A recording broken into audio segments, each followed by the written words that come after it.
আসসালামু আলাইকুম প্রিয় শিক্ষার্থী বন্ধুরা, আজকের এই হিসাব বিজ্ঞান ক্লাসে সবাইকে স্বাগত।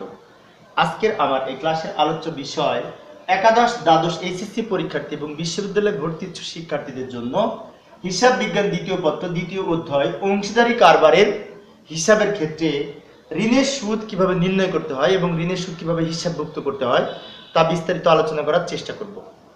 তো প্রিয় শিক্ষার্থী বন্ধুরা, আজকে প্রথম থেকে শেষ পর্যন্ত তোমাদের সাথে আছি আমি মোহাম্মদ সিরাজুল ইসলাম, বরিশাল সরকারি model school and college Barishal. আর আমার এই চ্যানেলের অন্যান্য ক্লাসগুলি সবার আগে পাওয়ার জন্য চ্যানেলটি যদি সাবস্ক্রাইব না করে থাকো চ্যানেলটি সাবস্ক্রাইব করে রেখো এবং পাশে থাকা বেল আইকনে ক্লিক করে রেখো। আর যারা ইতিপূর্বে সাবস্ক্রাইব করেছো তাদেরকে অশেষ ধন্যবাদ। তো লক্ষ্য করি, অংশীদারদের প্রদত্ত ঋণের উপরে সুদ কিভাবে নির্ণয় করতে হবে সেই সম্পর্কে যে নিয়মটি লক্ষ্য করি। চুক্তিপত্রে ঋণের উপরে সুদ ধার্য করার সুনির্দিষ্ট হার উল্লেখ না থাকলে 1932 সালের অংশীদারি আইন অনুযায়ী অংশীদারদের ঋণের উপরে 6% হারে সুদ ধরতে হবে। অর্থাৎ চুক্তিপত্রে যদি ঋণের সুদ কত পার্সেন্ট হবে, কত পার্সেন্ট ধরতে হবে সেই সম্পর্কে সুস্পষ্ট যদি কোনো কিছু উল্লেখ না থাকে, পার্সেন্টেজ উল্লেখ না থাকে, তাহলে 1932 সালের অংশীদারি আইন অনুযায়ী 6% হারে সুদ ধার্য করতে হবে। এই ক্ষেত্রে ঋণের সুদ হচ্ছে একটি ব্যয় হিসাব। ঋণের সুদ যেহেতু কারবারের ব্যয়, সেজন্য ঋণের সুদ হিসাবভুক্তকরণের ক্ষেত্রে লাভ লোকসান আবন্টন হিসেবে ডেবিট দিকে বসবে ব্যয় হিসেবে, এবং সংশ্লিষ্ট অংশীদারদের ঋণ হিসাবের ক্রেডিট দিকে বসবে। তা আমরা একটি ছকের মাধ্যমে উপস্থাপন করি। এই যে আমি উপরে লাভ লোকসান আবন্টন হিসাবে ছক এবং নিচে অংশীদারদের ঋণ হিসাবে ছক উপস্থাপন করেছি। তো এই ক্ষেত্রে ঋণ হিসাবে আমি টি ছক উপস্থাপন করেছি, তারিখ বিবরণ জাবেদা পৃষ্ঠা টাকা, তারিখ বিবরণ জাবেদা পৃষ্ঠা টাকা। তোমরা চলমান যে ছকেও এই ঋণ হিসাব প্রস্তুত করতে পারো, তবে অধিকাংশ বইতে যেহেতু টি ছক তাই আমি টি ছকে অঙ্কন করার চেষ্টা করেছি। তো এই ক্ষেত্রে আমরা ঋণের সুদটা কোথায় কোথায় লিখবো, এটা একটা প্রশ্ন, তাই না? এই যে লাভ লোকসান আবন্টন হিসেবে ডেবিট দিকে লিখবো ঋণের সুদ, এবং এই ঋণ হিসাবের ক্রেডিট দিকে লিখবো ঋণের সুদ। তবে ঋণ হিসাবের ক্রেডিট দিকে ঋণের সুদ লেখার পূর্বে ঋণের পরিমাণটা লিখে নিতে হবে। কিভাবে? যে তারিখে আমি নিয়ে আসবো সেই তারিখ দিয়ে এখানে নগদান হিসাব বলে ঋণের পরিমাণটা লিখবো। অর্থাৎ যত টাকা আমি ঋণ নিয়ে আসবো, যত তারিখে নিয়ে আসবো সেই তারিখ অনুযায়ী এখানে তারিখটা লিখে নগদান হিসাব বলে ঋণের ক্রেডিট দিকে টাকা লিখবো। কেননা ঋণ যদি আমি নগদে নিয়ে আসি তার জন্য জাবেদা হচ্ছে নগদান হিসাব ডেবিট, ঋণ হিসাব ক্রেডিট। অর্থাৎ ঋণ হিসাবের ক্রেডিটে টাকা বলবে, নাম লিখবো নগদান হিসাব।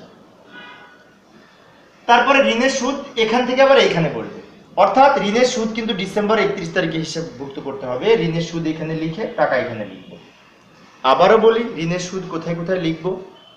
একবার লিখবো লাভ লোকসান আবন্টনের ডেবিট দিকে, আর একবার লিখবো ঋণ হিসাবের ক্রেডিট দিকে। লাভ লোকসান আবন্টনের ডেবিট দিকে যখন ঋণের সুদ লিখবো, তার উপরে লিখে রাখবো এই অংশীদারদের ঋণ হিসাব, অর্থাৎ এই হিসাবটার নাম এখানে লিখে রাখবো। আবার অংশীদারদের ঋণ হিসাবে যখন আমরা ঋণের সুদ লিখবো তখন এইখানে লিখবো আবার এই লাভ লোকসান আবন্টন হিসাব। যেমন মূলধনের সুদ আমরা লিখতাম, বিপরীত নাম লিখতাম, ইতিপূর্বের ক্লাসে আমি দেখিয়েছি। সেজন্য আমাদের ঋণের সুদ যেহেতু ব্যয়, তাই লাভ লোকসান আবন্টনের ডেবিটে বলবে এবং ঋণ হিসাবে ক্রেডিটে বলবে। তো এবার আমরা ঋণের সুদ সংক্রান্ত জাবেদার লক্ষ্য করি। জাবেদায় যদি ঋণের সুদ সংক্রান্ত জাবেদা বলে তাহলে কি হবে? যদি ঋণের জন্য জাবেদা বলে তাহলে জাবেদা হবে কিন্তু নগদান হিসাব ডেবিট, ঋণ হিসাব ক্রেডিট। যে তারিখে নিয়ে আসবো সেই তারিখ অনুযায়ী হবে। আর যদি ঋণের সুদের জাবেদা বলে তাহলে জাবেদা কি হবে লক্ষ্য করি। ঋণের সুদ আমরা কিছুক্ষণ আগেই দেখিয়েছি, কোথায় কোথায় বসিয়েছি।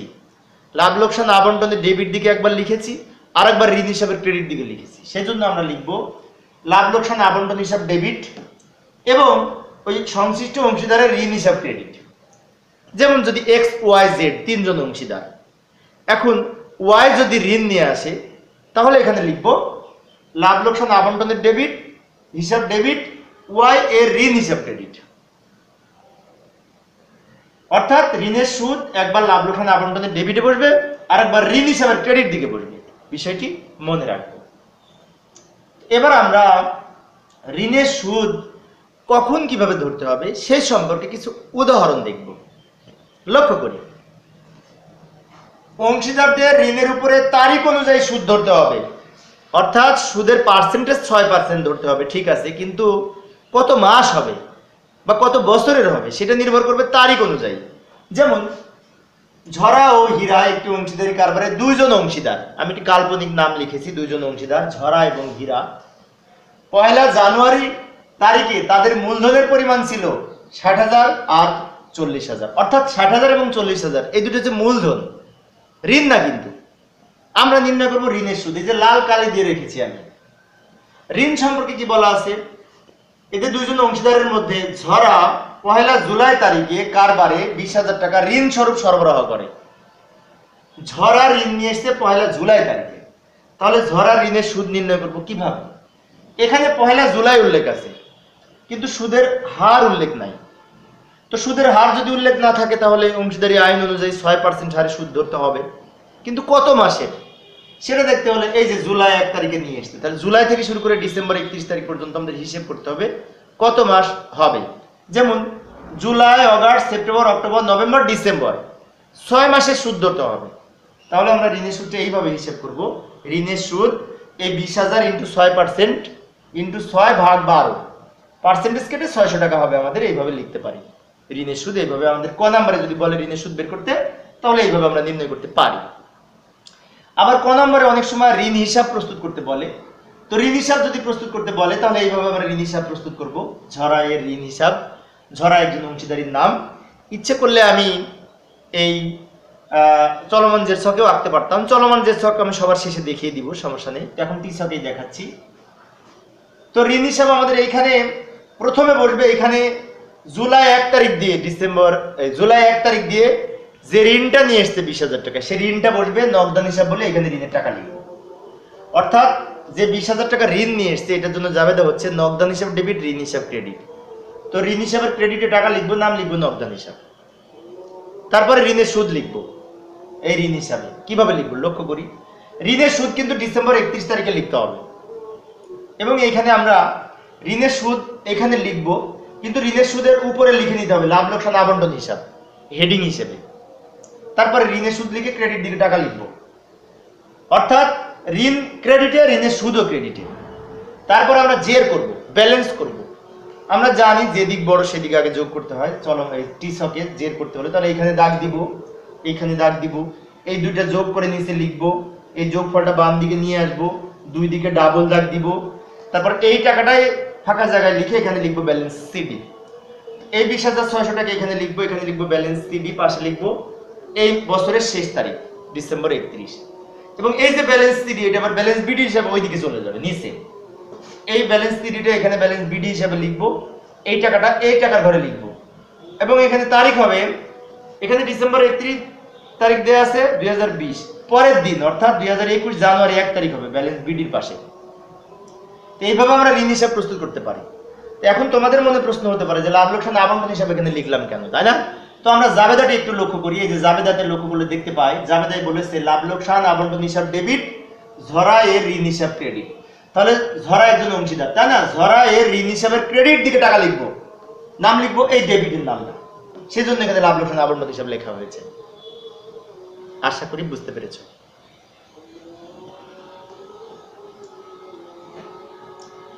এবার আমরা আরেকটা উদাহরণের আগে আমরা লাভ লোকসান আবন্টনের ঋণের সূত্র কিভাবে বসে লক্ষ্য করি। তো লাভ লোকসান আবন্টনের ক্রেডিট দিকে আমরা জানি নিট লাভ লিখতে হয়, ডেবিট দিকে আমরা জানি মূলধনের সুদ লিখতে হয়, এগুলো ইন জেনারেলি লিখতে হয়। ক্রেডিট দিকে আরো লিখতে হয় উত্তোলনের সুদ, উত্তোলনের সুদ ডেবিটে লিখবো, মূলধনের সুদ ডেবিটে লিখবো, উত্তোলনের সুদ ক্রেডিটে লিখবো। মূলধনের সুদ লেখার পরে যদি মূলধনের সুদ থাকে তাহলে সেটা আগে লিখবো, তারপরে এখানে ঋণের সুদ লিখবো। তো ঋণের সুদ লেখার সময় আমরা লিখবো ঝরা এর ঋণ হিসাব, ঋণের সুদ বলে টাকা লিখবো শেষের ঘরে এই 600 টাকা। এখন এখানে তোমাদের মনে হতে পারে ঝরা এর ঋণ হিসাব লিখলাম কেন? ঋণের সুদ তো ডেবিট, কেননা ঋণের সুদ ব্যয়, সেজন্য ডেবিট দিকে লিখছি। কিন্তু ঝরা এর ঋণ হিসাব লিখলাম কেন? এই যে জাবেদা লক্ষ্য করি, ঋণ হিসাবে ঋণের সুদের জাবেদা হচ্ছে লাভ লোকসান আবন্টন হিসাব ডেবিট, ঝরা এর ঋণ হিসাব ক্রেডিট, কেননা ঝরা একজন অংশীদার। তাহলে লাভ লোকসান আবন্টনের ডেবিটে টাকা লিখেছি এই 600 টাকা, ডেবিট দিকে নাম লিখবো, কিন্তু এই যে উল্টা নামটা ঝরা এর ঋণ হিসাব লিখেছি। তারপর ঋণের সুদটা ব্র্যাকেট দিয়ে লিখলেও হয়, না লিখলেও হয়। আশা করি বুঝতে পেরেছ। আর একটা উদাহরণ দেখি, উদাহরণ 2। এখানে বলছে ঋণের সুদ ডেবিট করার পর কারবারের নেট মুনাফা। অনেক সময় প্রশ্নে উল্লেখ থাকে যে ঋণের সুদ ডেবিট করার পর, যেমন আমরা বেতন ডেবিট করার পর বলা থাকে, বেতন সম্পর্কে আমি পরের ক্লাসে বিস্তারিত আলোচনা করব। অনেক সময় বলা থাকে ঋণের সুদ ডেবিট করার পর কারবারের নেট মুনাফা এত টাকা। যেমন এই যেখানে দেয়া আছে যে ঋণের সুদ ডেবিট করার পর নেট মুনাফা ছিল 25,000 টাকা। তাহলে আমরা জানি যে ডেবিট করার পর বলা থাকলে এই ঋণের সুদ আমাদের লাভ লোকসান আবন্টনে বসবে না, কিন্তু ঋণ হিসাবে তো বসবে। সেজন্য আমরা ঋণের সুদটা তো নির্ণয় করতে হবে। ঋণের সুদ নির্ণয় করার ক্ষেত্রে এখানে বলা আছে 1 জুলাই তারিখে ঋণ নিয়ে এসছে 20,000 টাকা। তো পূর্বের মতো আমরা ঋণের সুদ নির্ণয় করব, কেননা পার্সেন্টেজ 6% হবে 1932 সালের অংশীদারি আইন অনুযায়ী। এই যে 20,000 ইন্টু 6% ইন্টু 6 মাস। কেন 6 মাস? এই জুলাই 1 তারিখ দেওয়া আছে সেই জন্য। তো হিসেব করে আমাদের এখানে 600 টাকা হবে। 600 টাকা শেষের ঘরে লিখে ডাবল দাগ দিয়ে দিব। ইচ্ছে করলে 600 টাকা আমরা শেষের ঘরে লিখতে পারতাম, আবার প্রথম ঘরে লিখে এভাবে নেওয়া যায়, সমস্যা নাই। এই ঋণের সুদটা কোথায় কোথায় বলবে? ঋণের সুদ অবশ্যই ঋণ হিসাবে বসবে। ঋণ হিসাবের ক্রেডিট দিকে প্রথমে কি লিখবো? জুলাই 1 তারিখ দিয়ে নগদান হিসাব বলে ঋণের টাকাটা লিখবো, কেননা ঋণ যে নিয়ে আসছে তার জন্য যাবে হচ্ছে নগদান হিসাব ডেবিট, ঋণ হিসাব ক্রেডিট। তো ঋণ হিসাবের ক্রেডিট দিকে টাকা বসবে, নাম লিখবো নগদান হিসাব। তারপর ঋণের সুদ লেখার লিখবো ডিসেম্বর 31 তারিখে। এখানে লিখবো কি? লাভ লোকসান হিসাব। কেন লাভ লোকসান হিসাব লিখবো? ওখানে কিন্তু প্রশ্নে বলা ছিল ঋণের সুদ ডেবিট করার পর। তাহলে ঋণের সুদ ডেবিট করার পর কথাটা যদি থাকে তাহলে আমরা এখানে লাভ লোকসান হিসাব লিখবো, কেননা লাভ লোকসান আবন্টন হিসাবে আমরা ঋণের সুদ লিখি নাই। তাহলে কোথায় ডেবিট করা আছে? লাভ লোকসান হিসাবে ডেবিট করা আছে, সেজন্য এখানে লিখবো লাভ লোকসান হিসাব। এবং এখানে ঋণের সুদ বলে টাকা লিখবো, এই টাকাটা। তারপরে আমরা কি করবো? এই দুটো যোগ করে লিখবো, ডান দিক বড়, ডান দিক এদিকে দাগ দিব, এদিকে দাগ দিব। এই দুটো যোগ করে 20,600 টাকা ডাবল দাগ দিব। এই 20,600 টাকা এখানে নিয়ে এসে ডাবল দাগ দিব। তারপরে এই টাকাটা উপরে লিখবো, নাম লিখবো ব্যালেন্স সিডি। এই ব্যালেন্স সিডিটা এখানে ব্যালেন্স বিডি হবে, টাকাটা এখানে লিখবো, এখানে হবে 2021 সালের জানুয়ারি 1 তারিখ। এইভাবে আমরা জেন নির্ণয় করতে পারি। এখন তোমাদের মনে একটা কনফিউশন হতে পারে যে স্যার এখানে লাভ লোকসান হিসাব লিখলেন কেন, তাই না? আমি একজন সরকারি কলেজের শিক্ষক, শিক্ষার্থীদের যখন ক্লাসে পড়ায় তখন এই সমস্ত প্রশ্নগুলো করে, সেজন্য মাঝে মাঝে তোমাদের আমি বলি।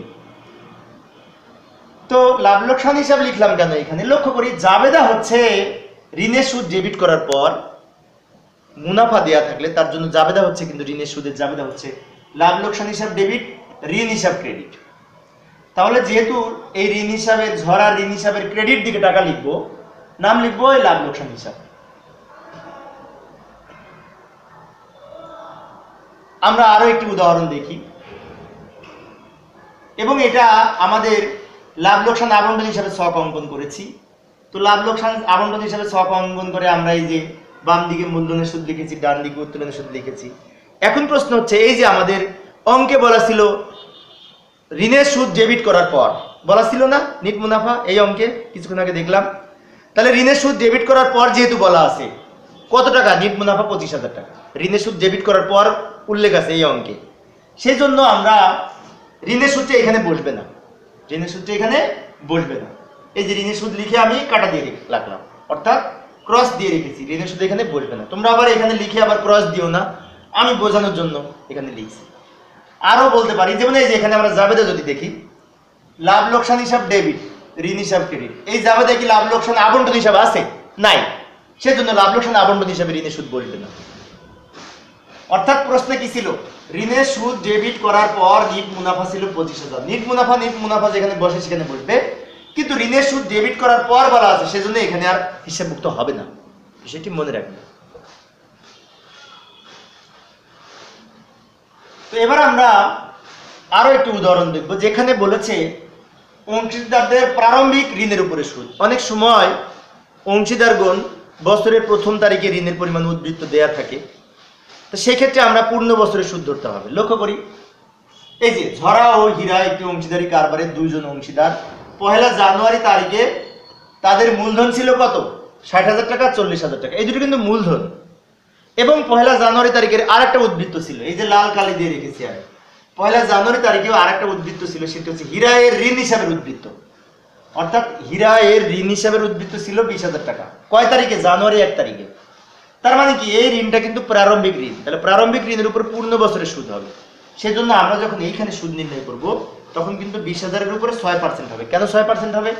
পার্সেন্টেজ উল্লেখ নাই, তাহলে 1932 সালের অংশীদারি আইন অনুযায়ী 6 মাসের সুদ ধরতে হবে। সেই জন্য 20,000 × 6% হিসেব করে আমাদের হবে 1200 টাকা। এইভাবে আমরা এই ঋণের পূর্ণ বছরের সুদ হিসেব করব যদি ঋণের উদ্বৃত্ত দেওয়া থাকে।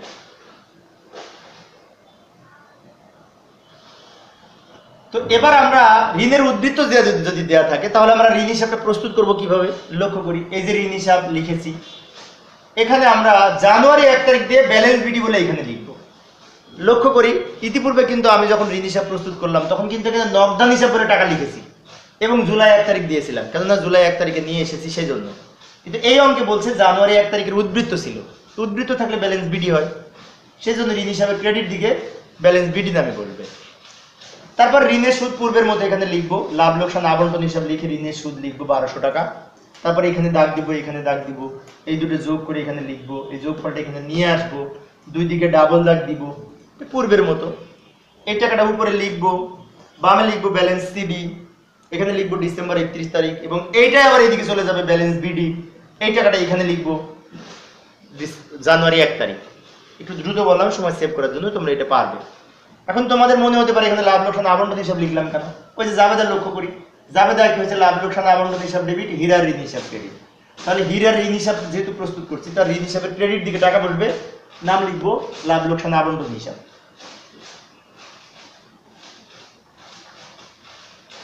এখন আমরা লাভ লোকসান আবন্টন হিসাবে কিভাবে লিখবো?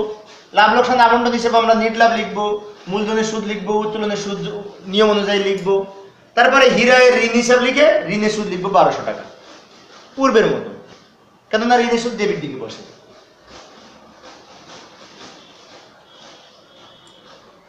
তো এবার আমরা একটা অঙ্ক দেখবো, যে অঙ্কে উদাহরণ দেখবো যেখানে প্রারম্ভিক ঋণ আছে আবার অতিরিক্ত ঋণ নিয়ে আসছে মাঝখানে, দুইটা ঋণ, একটা বছরের প্রথমে ছিল আবার ঋণ নিয়ে আসছে।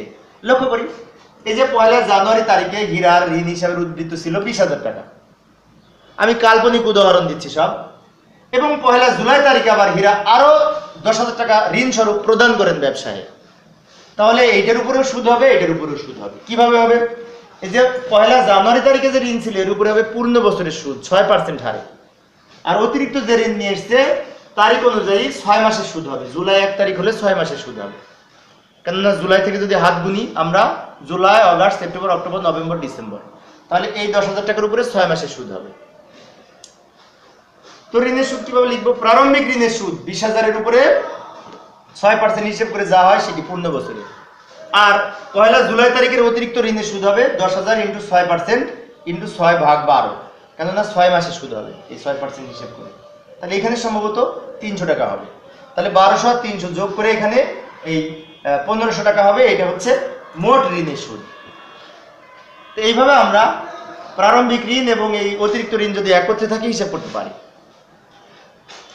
এখন এই ঋণ হিসাব যদি প্রস্তুত করি তাহলে এই ঋণের সুদ, প্রারম্ভিক ঋণ, অতিরিক্ত ঋণ এতগুলো বিষয় কিভাবে লিখবো তাহলে লক্ষ্য করি। এই যে আমরা এবার ঋণ হিসাব প্রস্তুত করেছি, তো এখানে প্রথমে আমরা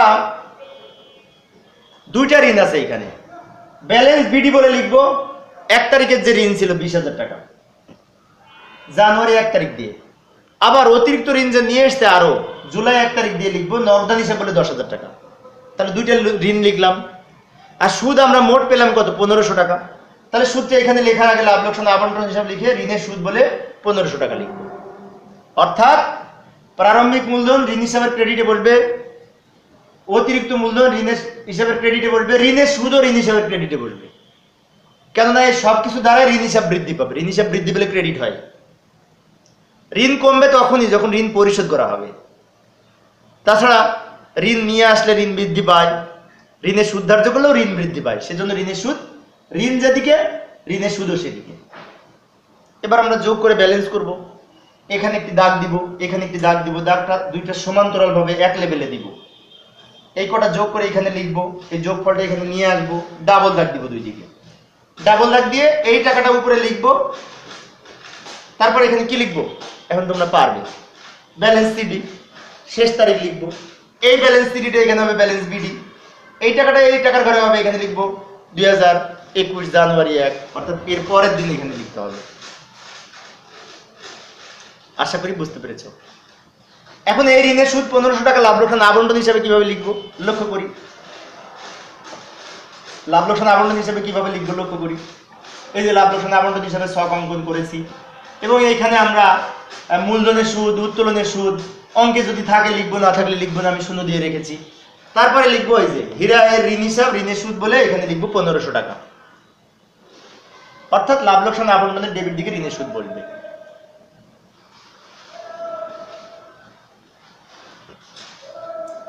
তো প্রিয় শিক্ষার্থী বন্ধুরা, এবার আমি দেখাবো, আমি এতক্ষণ দেখাইছি যে ঋণের সুদ যদি উল্লেখ না থাকে তাহলে 6% হারে সুদ ধরতে হবে, তাই না?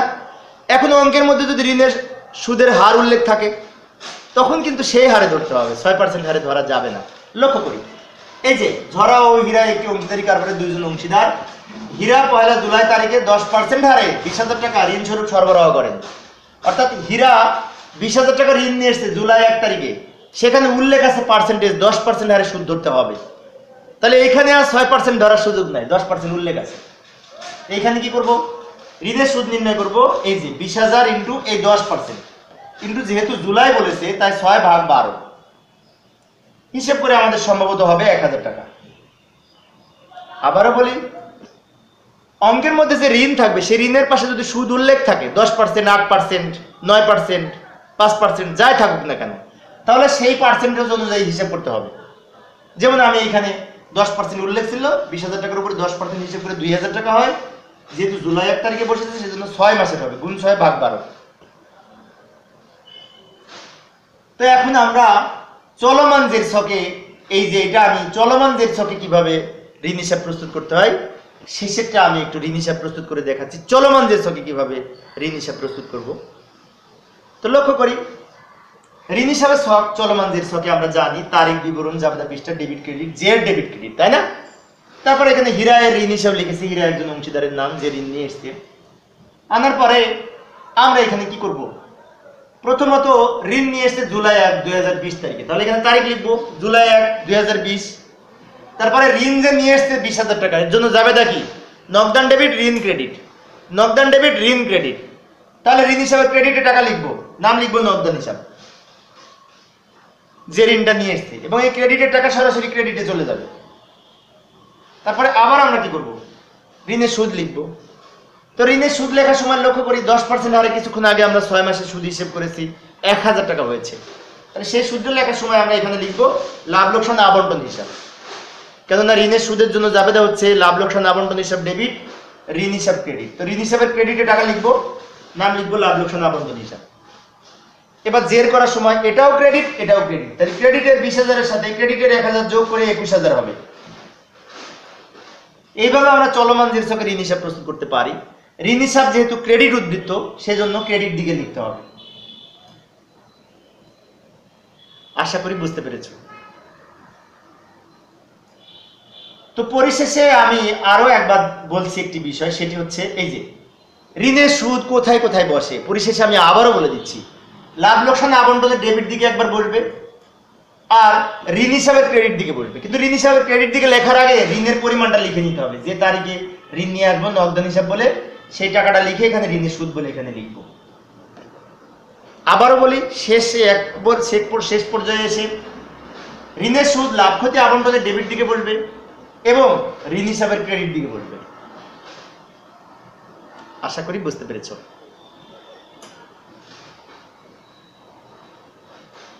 তো প্রিয় শিক্ষার্থী বন্ধুরা, এই ছিল আমার আজকের এই অংশীদারদের ঋণের উপর সুদ নির্ণয় সংক্রান্ত বিস্তারিত আলোচনা। আশা করি বুঝতে পেরেছ। তো আমার পরবর্তী ক্লাসের আলোচ্য বিষয় হচ্ছে অংশীদারি কারবারের অংশীদারদের বেতন কিভাবে হিসাবভুক্ত করতে হবে, বেতন হিসাবভুক্তকরণের নিয়ম সম্পর্কে বিস্তারিত আলোচনা করব। দেখার আমন্ত্রণ রইল। অত্যন্ত গুরুত্বপূর্ণ আলোচনা বেতন সম্পর্কিত, কেননা বিভিন্ন ধরনের বেতনের এই অংশীদারি কারবারের মধ্যে প্যাচ আছে, সব প্যাচ নিয়ে আমি আলোচনা করব। তো প্রিয় শিক্ষার্থী বন্ধুরা, পরিশেষে আমার এই ক্লাসটি যদি তোমাদের উপকারে আসে এবং ভালো লাগে, তাহলে প্লিজ আমার এই ভিডিওটিতে লাইক দিবে, শেয়ার করবে এবং আমার এই চ্যানেলের পরবর্তী ক্লাসগুলি পাওয়ার জন্য চ্যানেলটি সাবস্ক্রাইব করে রাখবে। পরবর্তীতে আরো নতুন নতুন শিক্ষামূলক ভিডিও আনার প্রত্যাশা নিয়ে আজকের মতো বিদায় নিচ্ছি। সবাই ভালো থাকবে এবং সুস্থ থাকবে। খোদা হাফেজ।